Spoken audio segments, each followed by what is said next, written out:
Bro, the 4-star situation in Honkai Star Rail is abysmal, dude. Okay, the last time we had a 4-star release in Honkai Star Rail was like when Mosaic came out. Okay, that was so long ago that I feel like things were black and white back then. Okay, people were speaking in old-timey voices, wearing top hats and monocles. Bro, it was so long ago, people were probably still using Facebook at the time, okay? And the crazy thing is, I don't think we're going to get a 4-star for like a while, okay? I think that in 2025, we might get one 4-star the entire year, but there is a chance that we will not see a single 4-star in the entire year of 2025. Obviously, there's a little bit more to go into with this whole situation, so let's just go ahead and get right into this. But first, if you like this kind of stuff, consider leaving a like and subscribe to the channel. It really does help out, and we're on that push towards 10K, which will be the first milestone for the channel. So yeah, just to confirm, Mosaic was released back in version 2.5, which was all the way back in September of 2024, 100 years ago. Obviously, I'm just exaggerating, but bro, that's even longer than I thought. Now, we will be going into more details, such as why I actually think the 4-star situation is not quite as bad as a lot of people would make it out to be. There's more details on that later.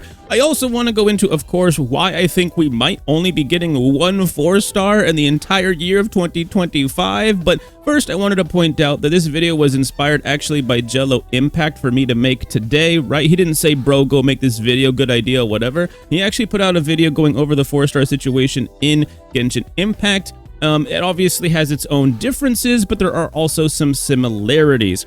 I was thinking about making this video already. I have a notepad where I write down a bunch of different ideas for like videos and things like that I will sometimes go back to, and this one's been sitting in there for months. I just never got around to do it because I didn't feel it as much of a priority, but when I saw Jello Impact's video on it, I decided, you know what, maybe it's time to talk about this, because I think like now that we're in the Amphoreus block, it is obvious that we haven't gotten one in a long time, and that we aren't getting one for a while. Now, in Genshin, they release 4-stars regularly, okay? They have a rare situation where sometimes too much of a good thing is a bad thing, where they've released so many different 4-stars now that unless the character is on the rate up banner, good luck getting the 4-star that you want all the way up to C6. It's significantly harder in a game like that, and you know, if Genshin players are, you know, fair to themselves, they will realize that whenever a 5-star comes out, it is more rare to see the 4-stars that you actually want to have on those teams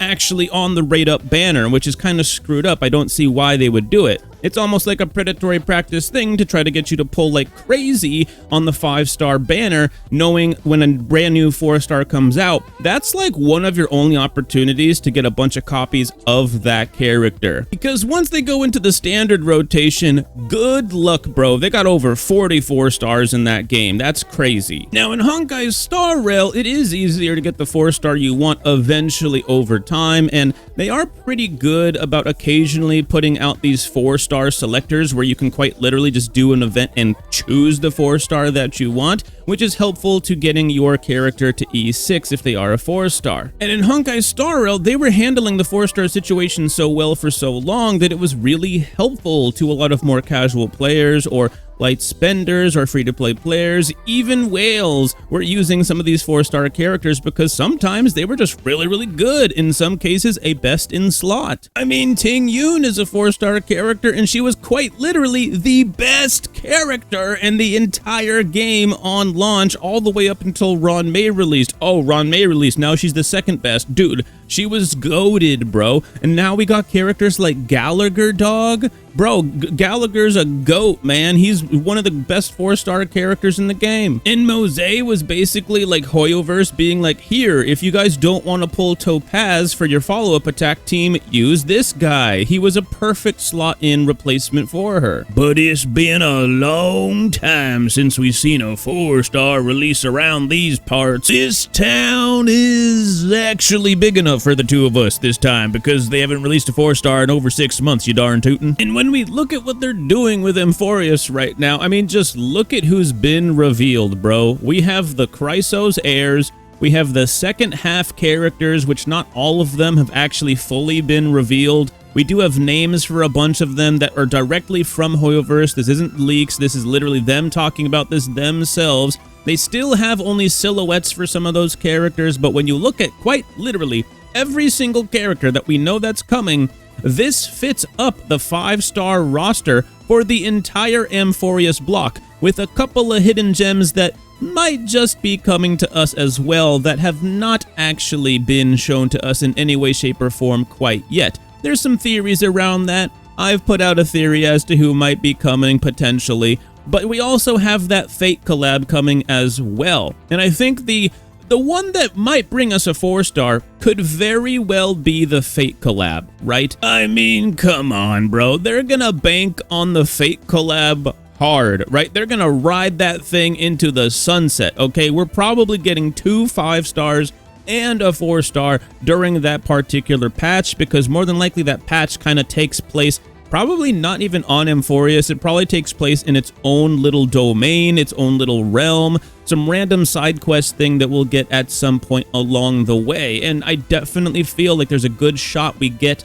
a 4-star during that time period. For example, my prediction right now is, hey, we already know that Archer's probably coming because Archer was literally voice acting, like it was him that was voiced in the reveal for the Fate collab, okay? And then, of course, Saber, who was literally the poster child, the poster girl for all of Fate, right? That's probably a 5-star we're going to be getting during that time.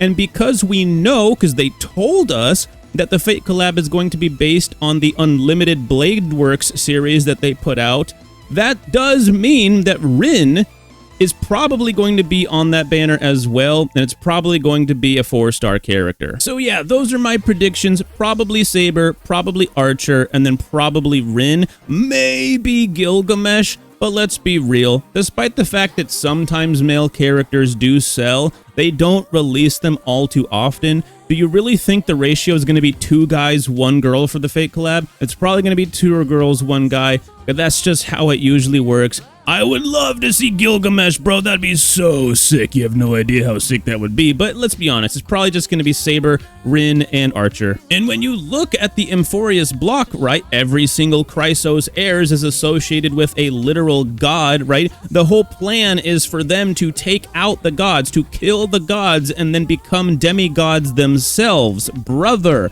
that is 5-star worthiness if I've ever heard it, right? So where the heck is the room for all the 4-stars? In the story so far, they haven't introduced any character that truly deserves a 4-star slot. Maybe in the second half or, somewhere in the middle we get that. We do still have some drip marketing coming out. By the time this video drops, we'll have the other 5-star drop. But technically on, Wednesday, depending on your time zone, it might be like Thursday, there could potentially be a 4-star revealed, but I highly doubt it. Who the heck would it be? You know what I mean? Sure, maybe they drip out a character that hasn't been shown to us yet, but I don't know, man. Like, I predict Cypher is going to end up getting released tonight. If I'm still editing this by the time she gets dripped out, I'll just show her on screen. But like, bro, like straight up, more than likely, there's no 4-star for the entire Amphoreus storyline coming to us based on what we know so far. I could be wrong, and if I end up wrong, come at me, bro. Let me know. Hold me accountable, right? Tell me Pancake was wrong. Big L Pancake. Stupido. El Stupido Pancake was wrong on this one. But just look at the evidence, dog. We don't have any evidence so far that shows us that there's a 4-star coming our way. We have evidence that we're going to be getting 5-stars this entire time. We know that for a fact. And when you start to add up how many slots there are even available for them between now and 3.7, which we've already been told that's going to go all the way up to 3.7 at least before we go to 4.0. They told us 8 main story patches. So that's at least up to 3.7. Now, if the Fate collab is integrated into the Amphoreus story somehow, that means we will go up to 3.7 still. But do the math there, right? Between 3.0 all the way to 3.7, if you do the math right, that's 8 main story patches. So they could go all the way up to 3.8 before we go to the 4.0 story. But that still doesn't leave us room, really, for a 4-star character unless the second half of Amphoreus really blows up and a whole bunch of crazy stuff happen and we get a bunch of characters revealed to us that were never shown to us before, which very well could happen, but we just don't think that's going to happen based on the evidence that we have so far. And yeah, there are some theories circulating around about certain potential appearances, maybe late in the Amphoreus story, such as one that I put out about Constance, but that was more so just the fact that the Annihilation Gang is still alive. The only one that we know for a fact, game ended himself, was Duke Inferno. They're still out there somewhere. Whether Constance, who by the way does have dialogue that was linked to Amphoreus specifically, could show up in Amphoreus, or maybe in the late half of the story, maybe they just give us a little bit of a hint or a spoiler about her showing up later on in the story, sometime in 4.0. But bro, even if by some slight hand of God, Constance shows up at some point, do you really think she's gonna be a 4-star? I mean, maybe, but she seemed potentially even more powerful than Black Swan as far as Memo Keeper abilities are concerned. So even if you wanted to subscribe to that theory, which is by the way just a theory, we don't have a ton to go off of there, Constance probably wouldn't be a 4-star either, dog. She'd probably be just one 5-star slipped in towards the end of the Amphoreus story, or just, slipped into some story bit and then she gets pushed down the line to 4.0 or something like that. As hard as I try to justify a potential 4-star release during the Amphoreus block, I can't fathom it happening unless they do something wild in the second half, blow everything up, and then start revealing a bunch of characters that were never shown to us, even in a silhouette form before. So for those that really badly want a 4-star coming to us, potentially sometime during the Amphoreus block, I think you gotta hold out hope for potentially the Fate collab, or maybe second half of Amphoreus if Hoyo decides to really switch things up and reveal some characters to us at some point. But let's think about this for a sec here. Are most of us even really using our 4-stars anymore? I mean, yeah, some of us are, especially if you're newer to the game, or you're more casual, or you just really like a 4-star character. I mean, bro, Gallagher exists. He's still incredible on some teams, bro. I still use Ting Yun sometimes on certain teams, right? I just saw a fucking 0 cycle with Sela using Ting Yun, brother, against Nikador, dog. Alright, these things still happen. There are still some exceptions, right? There's people out there that still like their follow-up attack team, don't have a Topaz, and they're out there using Mose. It's a thing, right? And I wouldn't consider RMC, right, the Remembrance Trailblazer, to be a 4-star. Just look at the icon of the character. The main character is technically considered to be a 5-star character, and it doesn't even matter anyway. You get them for free. It doesn't count. But in a game like Honkai Star Rail, where we get 2 5-stars every single patch, with the exception of patch 2.6, which some of us just like to forget that patch ever happened, right? Rappa was awesome, love Rappa, but bro, I wish he could have just released on a different patch. We have PTSD with patch 2.6.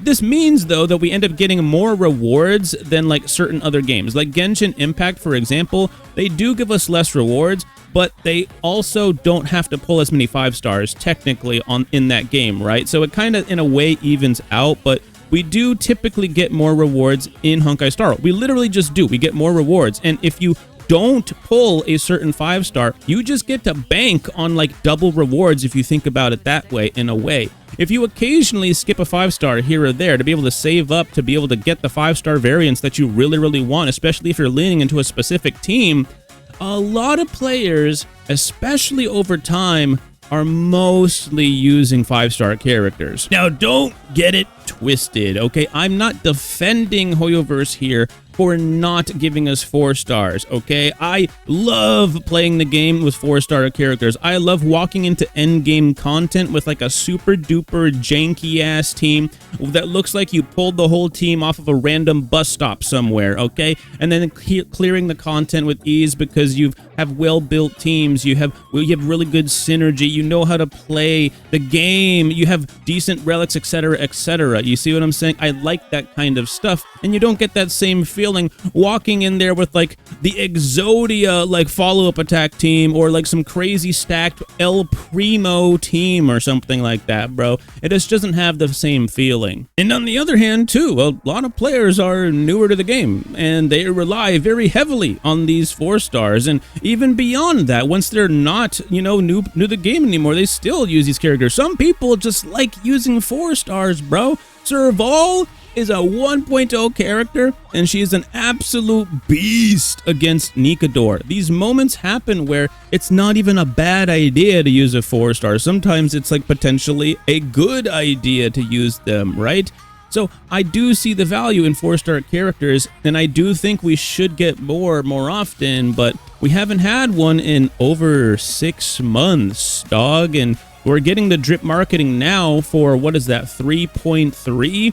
So even if we get dripped a new 4-star character like tonight or tomorrow, I mean, bro, it's still going to take some time. It'll still have been, no matter what, it's been more than a year since we got a 4-star character, and we might not see one for all of 2025, except for maybe the Fate collab. If I had to make a prediction on what I think is going to happen, we'll get at least one, and it's in the Fate collab, but probably not for the Amphoreus block. I hope that I'm wrong. I hope that we do get 4 stars in the game again in the second half of Amphoreus, but bro, the first half, it seems like a far-fetched idea. Anyways, let me know what you guys think about this situation with the 4 stars, whether you care about it or not. Give me your thoughts. I think it's actually important to talk about this type of stuff. And if you like this kind of stuff, consider leaving a like and subscribe, and I'll see you in the next one. Peace out.